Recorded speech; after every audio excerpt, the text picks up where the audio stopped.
সেখানে তোমাদের আদমের মতো আদম আসে। সেইসব আসমানে তোমাদের নূহের মতো নূহ আসে। সেইসব আকাশে তোমাদের নবীর মতো নবী আসে। তবে সেগুলো তোমাদের জানার, তোমাদের পর্যবেক্ষণের বাইরে। Islamic Voice. Follow Islam as your lifestyle. সাবা সামাওয়াতিন তেবাকা, স্তরে স্তরে, তবকা তবকা। এটা বুঝেছেন তো? আমি এই আসমানটাকে 7 তালা করে সৃষ্টি করেছি। একটা হাদিসে নবীজি বলেছেন, তোমরা এখানে যেরকম আসো, এখানে জীবজন্তু, মানব দানব, ঘর সংসার আছে। তোমাদের এই আসমান, জমিন থেকে প্রথম আসমানের দূরত্ব যে দূর, আই রিপিট, জমিন থেকে প্রথম আসমানের দূরত্ব মানে প্রথম আসমানের প্রথম ছাদের নিচের পিঠ, এইটা দূরত্ব যে দূর। প্রথম আসমানটার পুরুত্ব তার চাইতে 70,000 গুণ বেশি। পুরুত্ব, দবজ পুরুত্ব। জমিন থেকে প্রথম আসমানের উপরের পিঠ, এটা দূরত্ব যে দূর। সেখান থেকে দ্বিতীয় আসমানের দূরত্ব তার চাইতে 70,000 গুণ বেশি। এইভাবে 7 আসমানের দূরত্ব মাপেন না। বিজ্ঞানীরা এটা স্বীকার করে যে এর পরে আবার স্বাদ আছে কিনা, সেখানে মাখলুক আছে কিনা, এটা তাদের কারো জানা নাই। কিন্তু হাদিসে নবীজি বলেছেন, সেখানে তোমাদের আদমের মতো আদম আসে।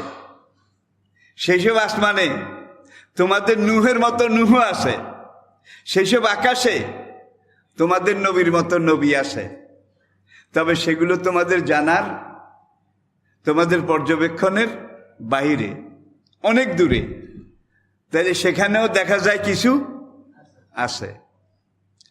এই যে 7টা আসমান আপনি পার হবেন, আমি বলেছি জমিন থেকে সপ্তম আসমান, শেষ ছাদ উপরের, এইটার নিচের পিঠের দূরত্ব যে দূর, সেখান থেকে সিদরাতুল মুনতাহার দূরত্ব তার চাইতে 70,000 গুণ বেশি। খাইছে সিদরাতুল মুনতাহা, যেখানে গিয়ে জিবরাইল সারেন্ডার করেছে, জি ইয়া রাসূলুল্লাহ, মাই তো আর সেক্তা নিহি, হুজুর আমার হ্যান্ডম শেষ। হ্যান্ডম বুঝেন তো, আমি আর এর উপরে যেতে পারবো না। নবী তখন বললেন, ভাই জিবরাইল, কোথায়? কাবাগরের বাবে উম্মেহানি গেট, সেখান থেকে আমাকে নিয়ে এসেছ। বাইতুল মাকদাস পেরিয়ে, 7 আসমান পেরিয়ে, আলমে নাসুত মালাকুত পেরিয়ে, সিদরাতুল মুনতাহা এখানে এসে তুমি বলো যে আমি আর যাইতে পারবো না, তাইলে আমার কি হবে? এখন জিবরাইল বললেন, আমার প্লেনও আর আমার উড়োজাহাজও এখান থেকে আর উপরের দিকে যেতে পারবে না। তাইলে পাইলটও সারেন্ডার করেছে। আর যেই বোরাক, যেই বিমান, এটার গতি ছিল কমপক্ষে 1,86,000 মাইল সেকেন্ডে। এখনকার জঙ্গি বিমান ঘন্টায় নয় 500 মাইল যায় ঘন্টায়, আর বোরাকের গতি ছিল সেকেন্ডে 1,86,000 মাইল। কেমন লাগে? তখন জিবরাইল বললেন, এখান থেকে উপরের দিকের জগৎটা আমার ধরা ছোঁয়ার বাইরে। আমি যে লহে মাহফুজ থেকে ওহী আনি, এই পর্যন্ত এসে উকি মারি। আল্লাহ লহে মাহফুজের পর্দাটা সরাই দেন। আমি এখান থেকে লহে মাহফুজ দেখে আল্লাহ যে দূর থেকে যে দূর নাজিল করতে বলে আপনার কাছে, আমি জিবরাইল সেখান থেকে সে দূর সেই কয়টা আয়াত আপনার কাছে পৌঁছাই দিই লহে মাহফুজ থেকে। এখন নবী একটু অপ্রস্তুত হয়ে গেলেন। পাইলটও যাবে না, বিমানও যাবে না। আমার গন্তব্য কোথায়? আমাকে কোথায় যাওয়া লাগবে?